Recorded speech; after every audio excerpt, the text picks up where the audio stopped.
Quickly. I love this day. It's a stressful day because it means so much to us, but let me just share with you how my day went. This morning I got to pick up Chad Green and Will Smith early, and we got to talk about future projects and preparing for the future and facility upgrades. And so it's just, for me, it's such a proud moment to spend time with former Louisville Cardinals who are willing and anxious to help us and keep this program going.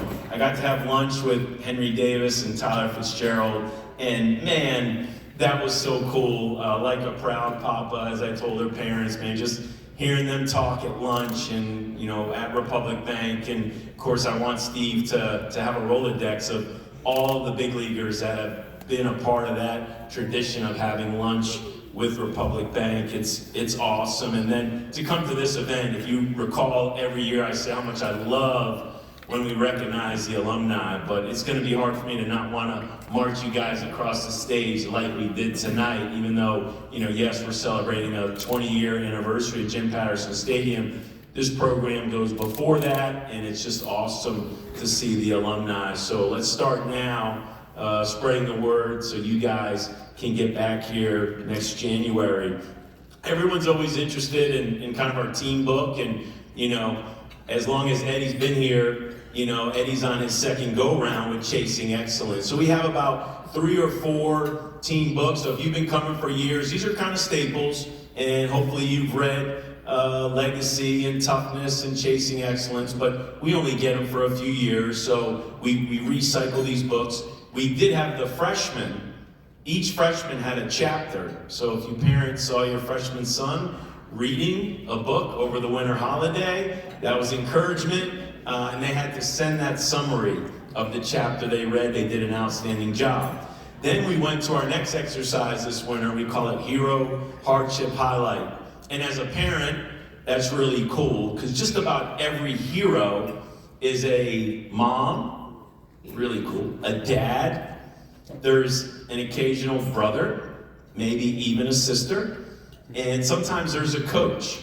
And I love to hear who is their hero and get them to make sure they understand they didn't get here by themselves. There's people that have been pouring into them. Hardships are real, and we want to address those. We want to hear what were those hardships, because yes, they suck when you're going through them, and nobody likes to be in the valley, but it's a part of life.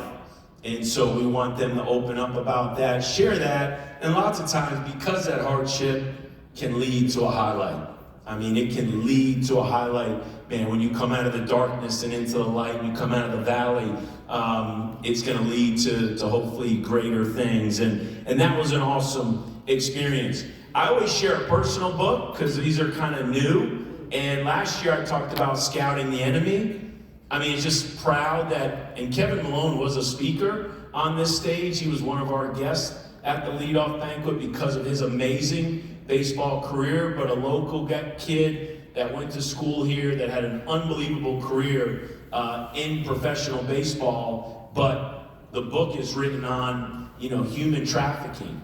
And I don't know why we're afraid to talk about, like, if things are in the dark, bring them out to the light.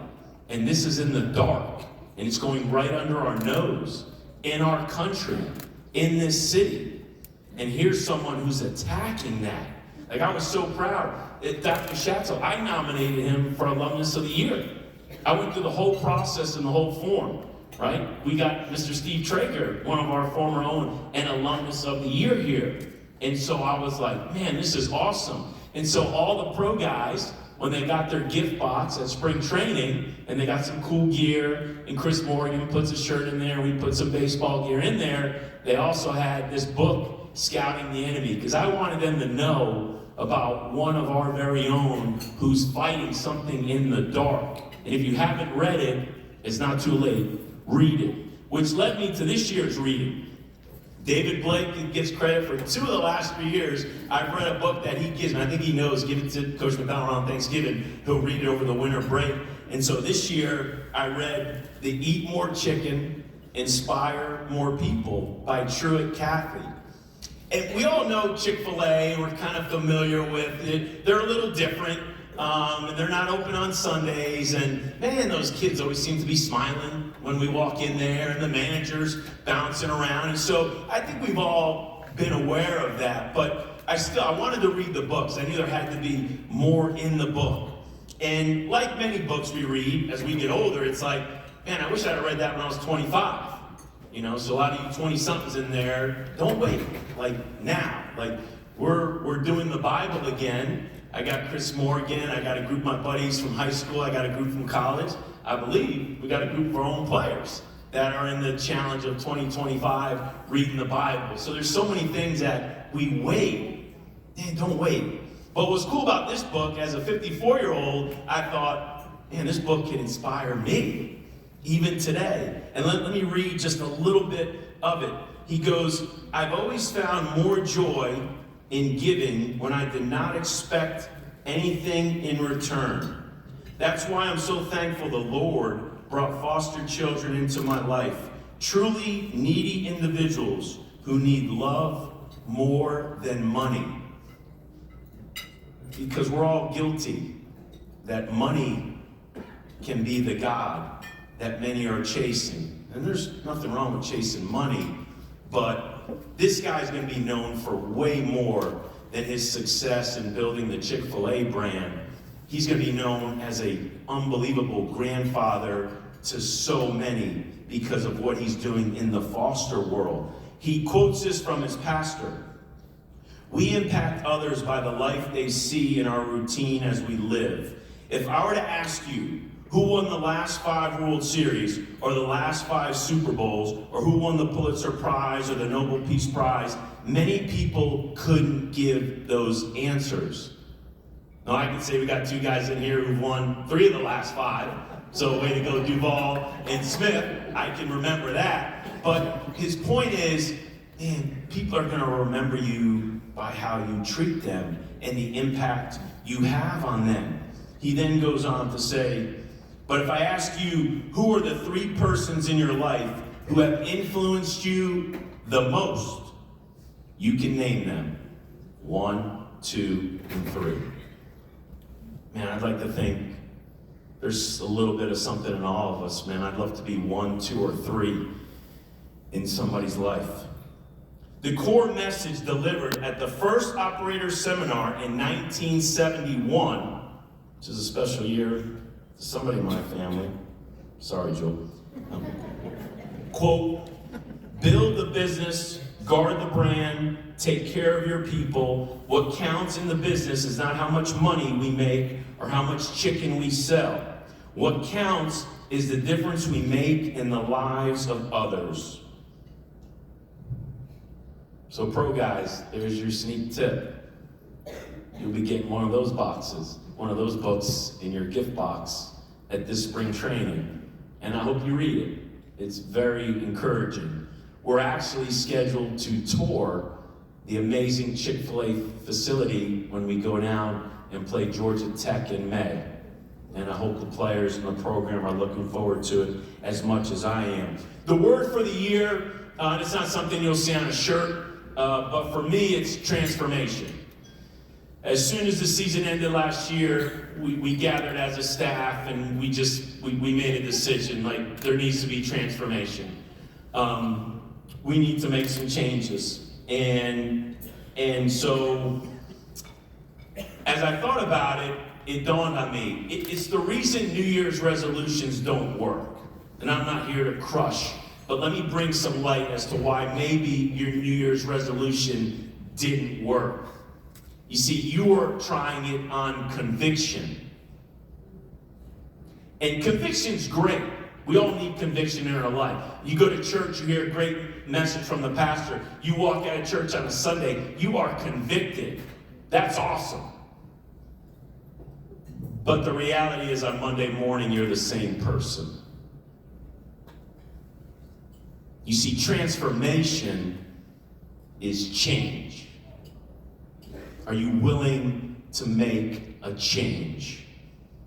Boy, I had to have a heart talk with my wife, Julie, as to where I was at mentally this summer. Like, man, I needed to change. I wasn't in a good place. Last few years haven't been as much fun as they've been. And you feel like you let players down, you let parents down, you let fans down, and it's like, no, we need to make some change. And so me personally, yeah, that's something I'm committed to do, and I know it starts with me. And it started with me, and I see it in my coaches, and I see it in our support staff, and I see it in our players. Man, these guys are taking ownership. I love it. Just because you have a lot of new faces doesn't mean you can't have a special core group, and I love the leadership.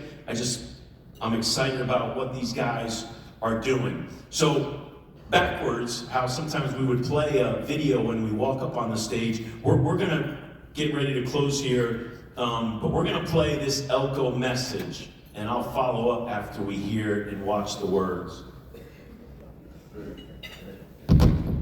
Hey everyone, this is Dr. Kevin Elko with the Monday Cup of Inspiration, your standing ovation. First, you be the person to start initiating standing ovations for people. Second, get your own crowd that gives you a standing ovation, that tells you God gave you a gift, and I see it, and we're going to cheer it out, cheer it till you bring to the surface.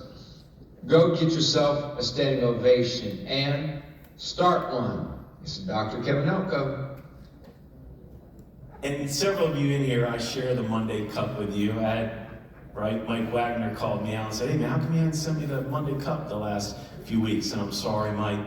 But I do love sharing the Monday Cup, and sometimes I share it with players. But that was just a clip of the message. I don't want to play 3.5 minutes of it. The message he told about standing ovation, and I know the Davis family will appreciate this, was he used Trey Turner as his example. And Trey Turner had just signed a $300 million contract, but he was hitting 220. And so you can imagine how the Philadelphia Philly fans treated Trey Turner. Right? Like, you guys are the guys that threw snowballs at Santa Claus, right? The football fans, you know. But there was a fan, a special fan, who said, you know what, I've been there. I've been down in the dumps. I know what we can do to help Trey Turner. We're going to do the opposite. When this guy walks to the plate, we're going to give him a standing ovation. He's ours. We got him now. We might as well love on him. We might as well lift him up and cheer him. And so, yes, the Philadelphia Philly fans lift him up and they cheer him. And then, yes, he goes on. He's the player of the month. And he puts it together, ends up having a really good year. He's the star that the Philadelphia Phillies thought they were getting. But it took the support and the fans to say, hey, man, we believe in you. We love you. And so we started that program as soon as I played it for the team that day at practice. And we called Kamayu neighbors up, and we said we're going to give our first standing ovation in our program to Kamayu. He was voted team captain. He was voted one of the hardest workers. You could just see the connection and what he was doing, and man, this guy was respected and appreciated, loved in our program. And so in our Omaha room, we gave Kamayu a standing ovation. But here's our thing. That means, Kamayu, you hold it now. You give it to somebody else when the time is right. And a couple weeks go by and we get through the Omaha Challenge, and he says, in the tennis center, playing pickleball, he says, I want to give the standing ovation to Nico Torres, our new strength coach, who's doing an unbelievable job. And so we give a standing ovation to Nico. We come back from Thanksgiving, we announced the captains, we announced the winner of the Omaha Challenge, and so Matt Klein is on a streak and things are going well, and at the end of the meeting, Nico's sitting in the back and he says, hey coach, I want to give the standing ovation to Matt Klein. And so we give a standing ovation to Matt Klein in our Omaha room before we break for the winter holiday. So we're going to close up shop tonight before we get our big leaguers on stage. And again, I appreciate you guys so much. I appreciate your families. I appreciate, love seeing the big leaguers, but man, I love seeing all you alumni. I mean, I hope you spread the word, whether it's our golf tournament in October or it's this leadoff banquet, and obviously the football, basketball, baseball games, man, we love you, and we need you, like Josh said, we need you more than ever. So, Matt Klein has an announcement to make, and then we'll move on. Thank you.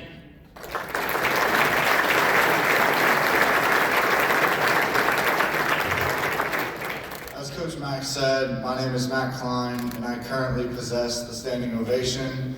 There's a guy in our program who goes very under the radar, does a lot of things for us behind the curtain, but it's time we kind of give him some recognition. This is his 30th year in the program, and he's done a lot for us. Please give me a standing ovation for Brian Mundorf.